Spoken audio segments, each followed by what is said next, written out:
बार फिर से उत्तराखंड के इस खास बुलेटिन में आप सभी का स्वागत है। मैं हूं आपके साथ प्रियंका तिवारी। खबरों को विस्तार से जानेंगे, लेकिन उससे पहले एक नजर हेडलाइंस पर। उत्तराखंड उपचुनाव में कांग्रेस ने भाजपा को हराया। बद्रीनाथ से लखपत सिंह बुटोला और मंगलौर से काजी निजामुद्दीन जीते। कार्यकर्ताओं ने मनाया जश्न। उत्तराखंड के पूर्व सीएम हरीश रावत ने सरकार पर साधा निशाना। कहा, राज्य में आई आपदा को लेकर सरकार के पास कोई रोड मैप नहीं, आपदा प्रबंधन पूरे तरीके से फेल।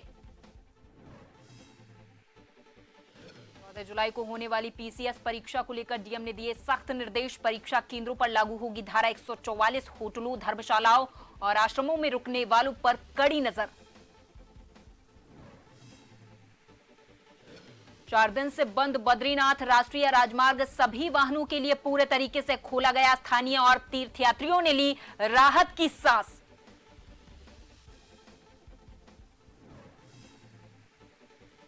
और हरेला पर्व को लेकर प्रदेश भर में तैयारियां। 16 से 18 जुलाई तक 3 दिवसीय मनाया जाएगा पर्व। एक पौधा अपनी मां के नाम की थीम पर किया जाएगा पौधरोपण।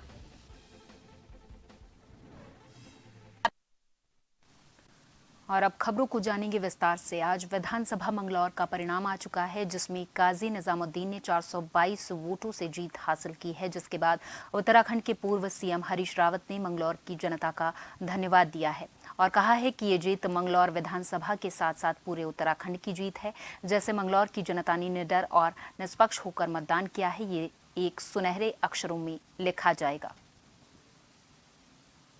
आज लोकतंत्र की जीत है। महिलाओं की माता बहनें जिन्होंने पुलिस के डंडों के सामने वोट डाले, बेइज्जती सही, उनकी जीत है। गर्मी सर्दी में, लू बारिश में मेरे साथ जो कार्यकर्ता घूमे, उनकी जीत है।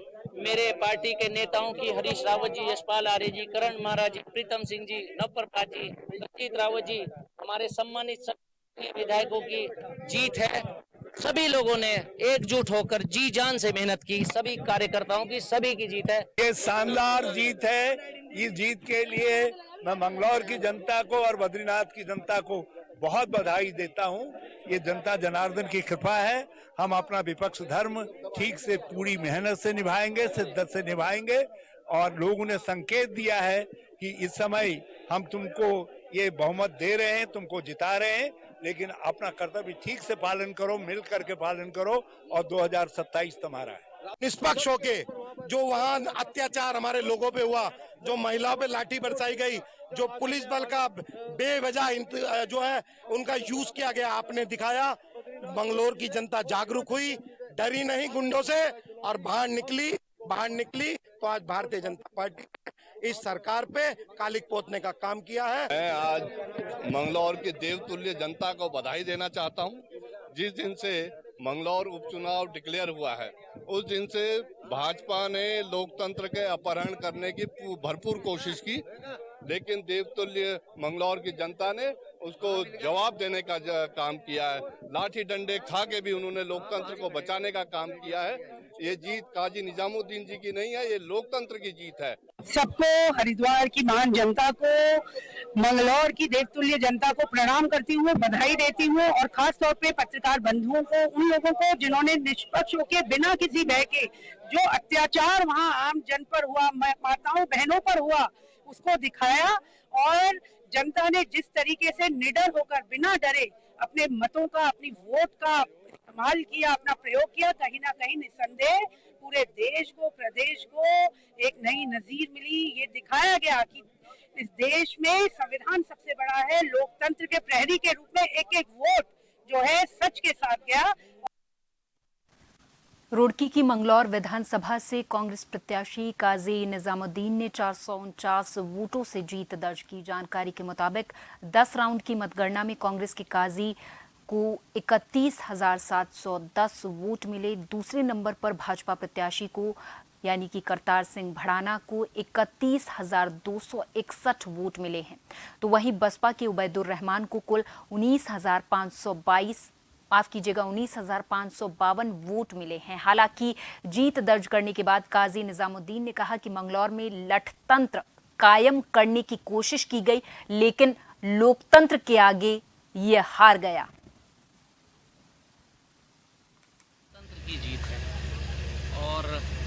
जो लट तंत्र चलाने की उत्तराखंड में कोशिश की थी, उस लट तंत्र का उत्तराखंड ने जवाब दिया है।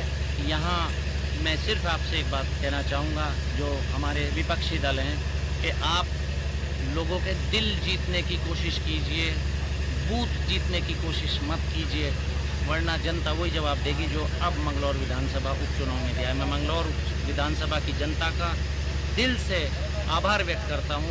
हमको जनता ने बड़ी जिम्मेदारी सौंपी है। हम इसको जीत नहीं कहते, जिम्मेदारी है जो मंगलौर की जनता ने और बद्रीनाथ की जनता सौंपने जा रही है। हम विपक्ष धर्म निभाएंगे, निष्ठा के साथ निभाएंगे, और ताकत के साथ, और शक्ति के साथ, और सक्रियता से निभाएंगे। मैं मंगलौर की जनता को बहुत बधाई देता हूं कि उन्होंने इस गुंडागर्दी का जवाब दिया। मंगलौर की सम्मानित जनता ने ये संदेश दिया है कि चाहे कोई कितना जुल्म कर ले, जितना अत्याचार कर ले, धन बल का, सत्ता बल का, प्रशासन का, सबका दुरुपयोग कर ले, लेकिन जनता की आवाज भगवान की आवाज होती है। और जनता की आवाज के रूप में काजी निजामुद्दीन की मेहनत और कांग्रेस के एक एक साथी की मेहनत रंग लाई। ये मंगलौर की सम्मानित जनता की जीत है, कांग्रेस पार्टी की जीत है, कांग्रेस के एक एक साथी की जीत है। उत्तराखंड प्रदेश को बने हुए लगभग 24 साल हो चुके हैं। प्रदेश गठन से लेकर अब तक के इतिहास में पहली बार ऐसा देखा गया कि प्रदेश का उपचुनाव किसी विपक्षी दल ने जीता है। मंगलौर और बद्रीनाथ सीट पर हुए उपचुनाव में कांग्रेस की जीत होने पर कांग्रेस कार्यकर्ताओं में उत्साह देखा गया है। आज हुए उपचुनाव के नतीजे की घोषणा के बाद कांग्रेस कार्यकर्ताओं ने डोईवाला चौक पर जीत का जश्न मनाया, एक दूसरे को मिठाई खिलाई, पटाखे फोड़कर एक दूसरे को जीत की बधाई दी है। आज उत्तराखंड के चुनाव में मंगलौर और बद्रीनाथ विधानसभा में कांग्रेस ने ऐतिहासिक जीत दर्ज की। मंगलौर से काजी निजामुद्दीन चुनाव जीते हैं और भारी मतों से चुनाव जीते हैं। ये जीत मुद्दों की जीत है। मुद्दों की लड़ाई कांग्रेस सड़कों पर लड़ रही है, चाहे नंकीला पंचायत का मामला हो, चाहे और मुद्दे हैं, महंगाई का मुद्दा है, बेरोजगारी का मुद्दा है, तो मुद्दों को कांग्रेस काफी आ रही है। और इसमें इस चुनाव में एक और चीज साफ हो गई, जो दल बदलू है उनको जो जनता है वो उनको पटके नहीं दे सकती है। इसका पूरे उत्तराखंड से ये एग्जाम्पल जो है, ये पूरे देश के लिए एग्जाम्पल बनेगा किस तरीके से बद्रीनाथ चुनाव कांग्रेस ने जीता है। चुनाव किसी राज्य में होता है और वहाँ सत्ता पक्ष जो होती है हमेशा उनके पक्ष में चुनाव परिणाम आता है, क्योंकि जनता भी सोचती है कि अगर हम उस कैंडिडेट को जिताएंगे तो सत्ता के साथ होगा। लेकिन इस बार आपने देखा होगा कि जो उपचुनाव हुआ उसमें से 13 जो सीटें थी पूरा इंडिया गठबंधन ने उसमें से 10 सीटें जीती। आप कह सकते हैं कि वो लोकसभा में एक प्रयास इस तरफ रही है, वो अब आगे भी बढ़ते जा रही है। हमारे उत्तराखंड के परिवेश में ये बहुत ऐतिहासिक जीत है।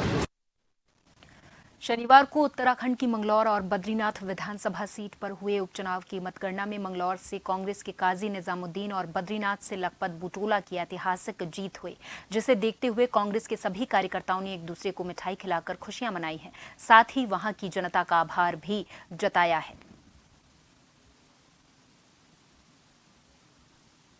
मिष्ठान वितरण हो रहा है और निश्चित रूप से जिस तरीके से देखिए अहंकार हारा है और देखिए जो संस्कार है वो जीते हुए हैं। और निश्चित रूप से हमारी जो हमारी मैंगलोर सीट है और बद्रीनाथ सीट है, सरकार जनता ने इन विधायकों को, इन नेताओं को एक जिसे कहते हैं आईना दिखाने का काम किया है।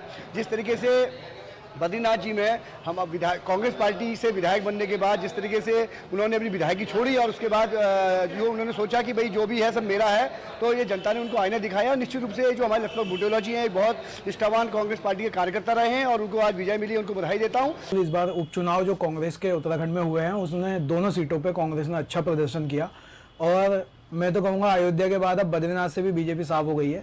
तो इनका जो हिंदुत्व का मुद्दा है, उस टाइप की जो बातें इनकी सांप्रदायिकता वाली चलती थी, वो सब फेल हो गई हैं और जनता इनको समझने लगी है।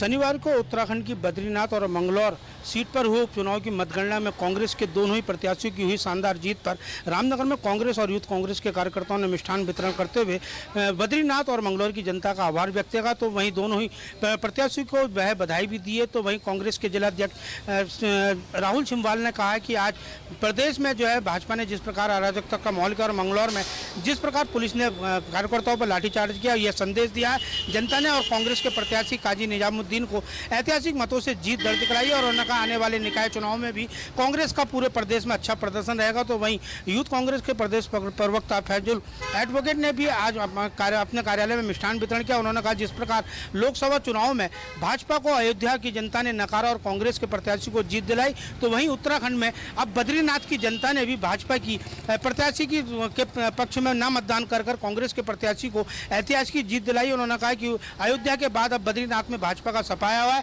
उन्होंने कहा कि भाजपा के नेता और भाजपा सरकार के लोग जनता को बरगलाने का काम करते हैं और धर्म की राजनीति करते हैं, लेकिन इस उपचुनाव में जनता ने भाजपा के सारे जो जन विरोधी नीतियां उनका विरोध किया और कांग्रेस के पक्ष में खड़े होकर मतदान कर दोनों ही सीटों पर कांग्रेस की शानदार जीत दिलाई। और उन्होंने कहा निश्चित तौर पर आने वाला समय अब कांग्रेस का होगा। रामनगर से राजीव अग्रवाल के साथ कैमरामैन बंटे अरोड़ा, जन। इधर उत्तराखंड के उत्तरकाशी में झूला पुल के नीचे भागीरथी नदी के तेज बहाव के बीच टापू पर एक श्वान फंस गया, जिसकी सूचना मिलते ही फायर स्टेशन लदाड़ी की टीम तुरंत मौके पर पहुंची और कड़ी मशक्कत के बाद श्वान को टापू से सुरक्षित रेस्क्यू किया है।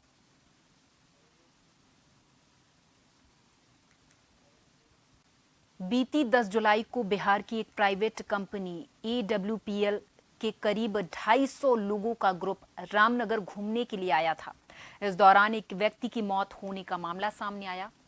बता दें कि सभी लोग रामनगर स्थित ग्राम क्यारी में स्थित एक रिजॉर्ट में ठहरे हुए थे। जानकारी के मुताबिक शनिवार की सुबह इस ग्रुप में शामिल सुंदर ठाकुर, जिनकी उम्र 50 वर्ष, जो कि कल्याणपुर जमुई बिहार के रहने वाले हैं, उनकी संदिग्ध परिस्थितियों में मौत हो गई थी। इसके बाद इस पर्यटकों के साथ मौजूद अन्य लोगों ने रिजॉर्ट स्टाफ के द्वारा उपचार के लिए रामनगर सरकारी अस्पताल यहां पर पहुंचाया गया, जहां चिकित्सकों ने उसे मृत घोषित कर दिया था। घटना की जानकारी मिलने के बाद हालांकि पुलिस ने शव को कब्जे में लेकर पोस्टमार्टम कराने की कार्रवाई शुरू करते हुए मामले की जांच शुरू कर दी है।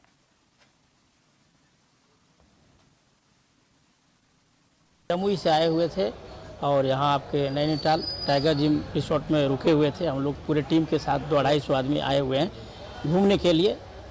और उसी दौरान जो है आज सुबह हमारे एक साथी थे सुरेंद्र ठाकुर जी, जमुई के कल्याणपुर के रहने वाले हैं। स्नान करने के दौरान उनके पेन हुई सीने में और अचानक हम लोग तब तक यहाँ हॉस्पिटल लाए और हॉस्पिटल में चिकित्सकों ने कुछ देर के बाद मृत घोषित। स्नान काय में कर रहे थे? नल के नीचे या वैसे? नहीं, नल लगा हुआ था, नल से नीचे से स्नान कर रहे थे बैठ कर जी। दर्द हुआ एकाएक, उनको तो बोले कि पेन हो रहा है, हमको ले चलिए अस्पताल। तो हम लोग सब साथी 4-5 को तुरंत गाड़ी करके यहाँ आए।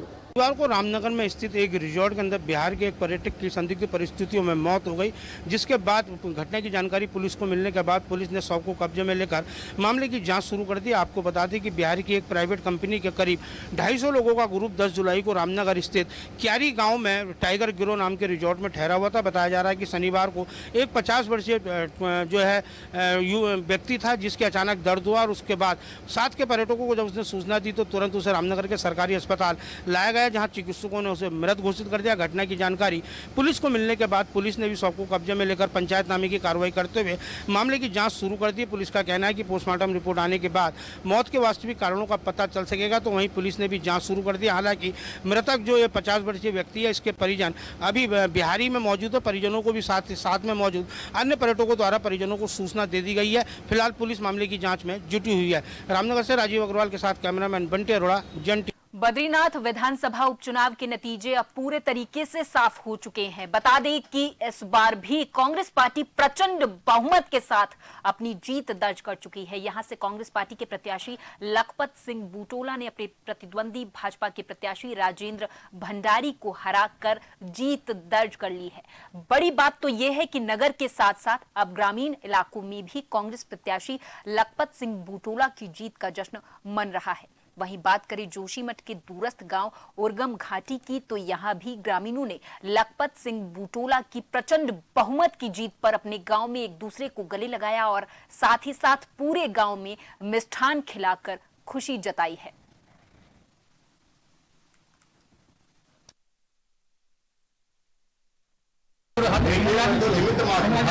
ये बद्रीनाथ की जनता के स्वाभिमान का चुनाव था और बद्रीनाथ की जनता के स्वाभिमान के साथ उन्होंने अपने स्वाभिमान को, अपने गुरूर को, अपनी नैतिकता को दिखाते हुए पूरी सरकार को दिखाया है चाहे वो दिल्ली की सरकार हो, चाहे उत्तराखंड की सरकार हो, यदि तुम जनप्रतिनिधियों को भेजने का काम करोगे, खरीदने का काम करोगे, तो निश्चित रूप से जनता के मुंह की खानी, इनको जनता के साथ मुंह की खानी पड़ेगी। और बद्रीनाथ की जनता ने चुनाव लड़ा है और पूरी बद्रीनाथ की जनता को बहुत बहुत धन्यवाद।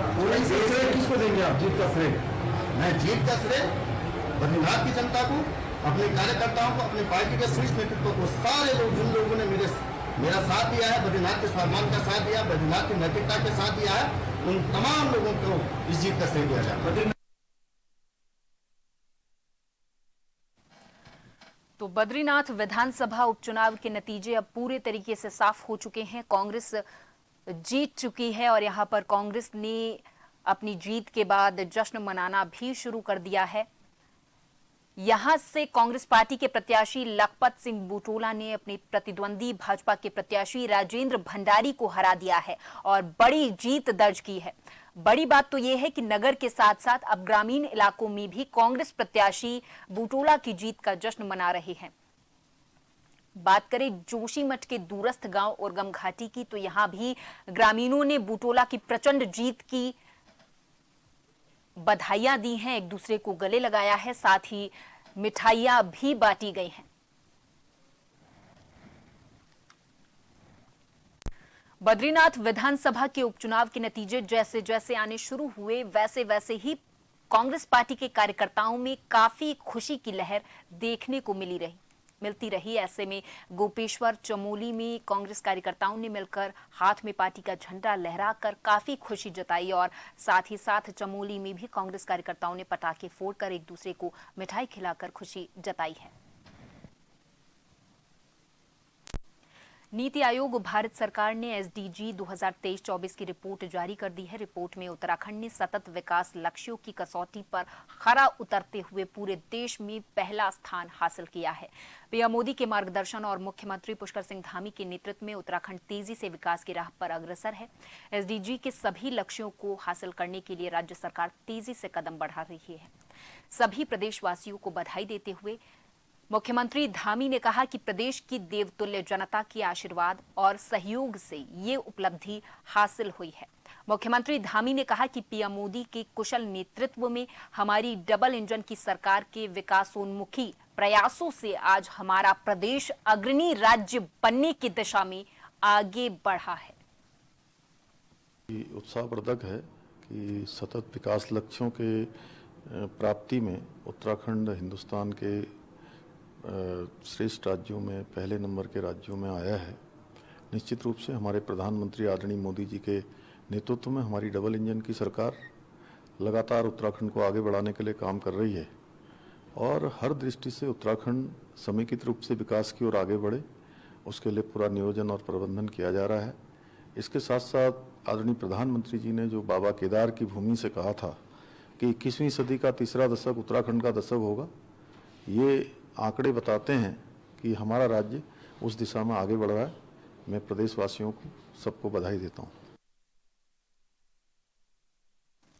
हल्द्वानी पहुंचे उत्तराखंड के पूर्व सीएम हरीश रावत ने राज्य में आई आपदा को लेकर सरकार और उसकी सरकारी मशीनरी पर सवाल खड़े कर दिए हैं। उन्होंने कहा कि प्रदेश के अंदर आपदा से निपटने के लिए सरकार के पास कोई रोड मैप नहीं है। आपदा प्रबंधन विभाग पूरे तरीके से फेल है। अगर हल्द्वानी की बात की जाए तो गौला नदी सहित रकसिया और कलसिया नाले को लेकर जिला प्रशासन के पास कोई प्लान नहीं है।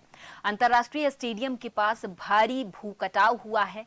उनकी सरकार में रिवर फ्रंट डेवलपमेंट बनाया गया था जिसे भाजपा सरकार ने इंप्लीमेंट नहीं किया है। पीडब्ल्यूडी विभाग 3-4 दिनों से सड़क नहीं खोल पा रही है।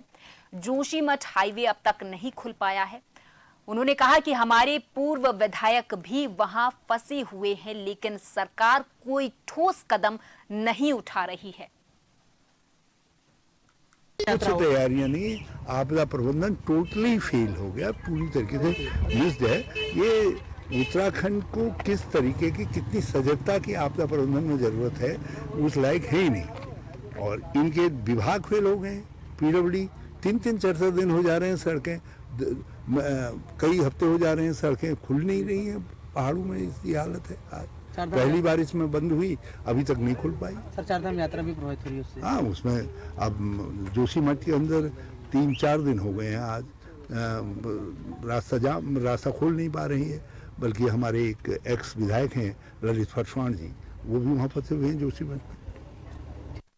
खबर चंपावत की सीमांत बनबसा क्षेत्र की ग्राम सभा गुडमी से है, जहां आपदा के बाद प्रभावित क्षेत्र का दौरा करने पहुंची अनुसूचित जाति की महिला ग्राम प्रधान विनीता राणा के साथ कुछ आक्रोशित ग्रामीण लोगों के द्वारा जूतों की माला पहनाकर अभद्रता की गई है। ग्रामीणों का कहना था कि जब वो लोग बाढ़ में फंसे हुए थे तो ग्राम प्रधान उनकी मदद को क्यों नहीं आई। बता दें कि बीती 10 जुलाई को महिला ग्राम प्रधान के साथ हुई इस घटना का वीडियो काफी तेजी से सोशल मीडिया पर वायरल हो रहा है, जिसमें देखा जा सकता है कि महिला ग्राम प्रधान के आने पर पहले तो ग्रामवासी ताली बजाकर उसका स्वागत करते हैं, फिर जूतों की माला पहनाकर अभद्रता करते हुए जाति सूचक शब्दों का प्रयोग करते हैं। वहीं इस पूरे प्रकरण में ग्राम प्रधान विनीता राणा ने अपना पक्ष रखते हुए बताया कि बाढ़ के समय उनके घर के अंदर और बाहर लगभग 8 से 9 फीट का जल भराव हो गया था। उनका 1 साल का भी जो बच्चा है जो बीमार था, ऐसे में वो बाढ़ के समय अपने घर से बाहर निकलने में असमर्थ थी।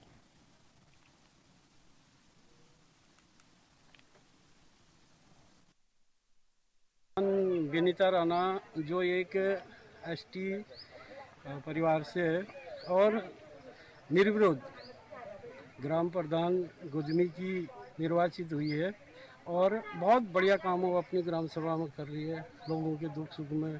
और कहीं भी किसी भी प्रकार की कोई भी, जैसे कोरोना काल में भी उन्होंने बहुत सेवा करी और हमें बड़ा दुख हो रहा है क्योंकि मैं उस क्षेत्र से 2 बार क्षेत्र पंचायत सदस्य रहा हूँ और पहली बार और इस तरह से किसी महिला का अपमान वो काफ़ी दुखद हमारे लिए ये दुखदायी है। जी विनीता राणा जी के साथ जो अन्याय हुआ है, जो गांव वालों ने उनके साथ अभद्रता की है, ये बहुत निंदनीय है। हम प्रशासन से गुहार करते हैं कि सभी प्रधानों को न्याय मिलना चाहिए। ये प्रधान जी के साथ जो हो रहा है ये बहुत गलत है, क्योंकि सभी प्रधान अपने क्षेत्रों में बराबर बने हुए हैं और अपनी समस्या यहाँ पर तहसील में हम लोग बता रहे हैं शासन प्रशासन को, और हम लोग बार बार अनुरोध भी कर रहे हैं कि समस्याओं को समाधान किया जा सके।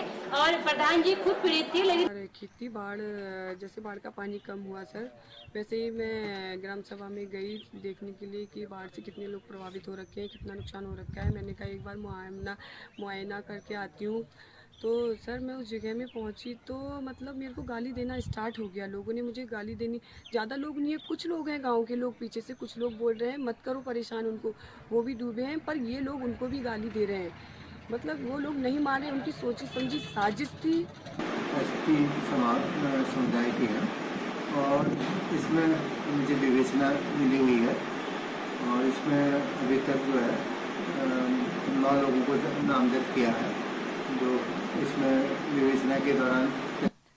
चंपावत जिले के बाराकोट ब्लॉक की छीड़ावास में एक युवक की पहाड़ी से फिसल कर गिरने से दर्दनाक मौत हो गई है। छीड़ावास निवासी महेंद्र कुमार अपने अन्य साथियों के साथ जानवरों को लेकर जंगल जा रहा था। इस दौरान फिसलन भरे रास्ते में युवक का पैर फिसल गया और वो गहरी खाई में जा गिरा। खाई में गिरने से युवक की मौके पर ही मौत हो गई थी। युवक की मौत से परिवार में कोहराम मचा हुआ है। हालांकि सूचना पर बाराकोट चौकी पुलिस घटनास्थल पर पहुंची और शव को कब्जे में लेकर पोस्टमार्टम के लिए भेज दिया है। कल जब थोड़ा बहुत हल्की फुल्की सुबह के टाइम में बारिश हुई थी, उसके बाद ये बच्चा अपनी गाय को चराने के लिए गया था, तो अचानक इसका पैर फिसलने के कारण ये गहरी खाई में जा गिरा, तो उसमें ऑन द स्पॉट उसकी मौत हो गई। तो मेरा शासन प्रशासन से आग्रह है कि जो परिवार की आर्थिक स्थिति है वो बहुत दयनीय है। जो अपने दर्शन राम जी हैं, उनका एक छोटा बेटा जो काफ़ी लंबे समय से 15-20 सालों से लापता है और एक यही बेटा था जो इनके लिए आर्थिक स्थिति थोड़ा इनके कमाने का एक जरिया था। और पिताजी बहुत बुजुर्ग हैं और वो भी लगभग 30-40% विकलांग की स्थिति में ही है। तो ये माँ भी विकलांग है और परिवार की अब कमाने का कोई जरिया नहीं है। मैं प्रशासन से आग्रह करता हूँ कि इस जो पूर्ण रूप से अब एक प्रकार से भगवान भरोसे ये परिवार रह गया है, तो शासन प्रशासन इस परिवार को कहीं न कहीं से थोड़ा बहुत आर्थिक सहायता के रूप में इनको मुआवजे के रूप में कुछ धनराशि प्रदान करें।